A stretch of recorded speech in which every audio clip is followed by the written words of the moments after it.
India కూటమికి మరో ఎదురుదెబ్బ తగిలింది. National conference chief Farooq Abdullah వచ్చే లోక్సభ ఎన్నికల్లో ఒంటరిగానే పోటీ చేస్తామని గురువారం నాడు ప్రకటించారు.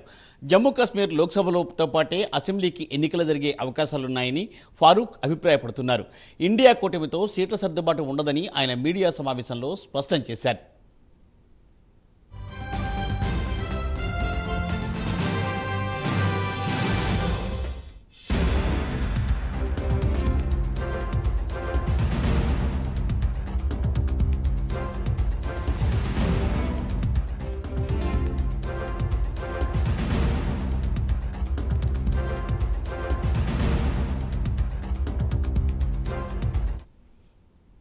ఇదిలా ఉండగా ఈ నెల ప్రారంభంలో పంజాబ్ ముఖ్యమంత్రి భగవంత్ సింగ్ మాన్ కూడా పంజాబ్లో ఇండియా కూటమితో సీట్ల సర్దుబాటు ఉండబోదని తేల్చి చెప్పారు.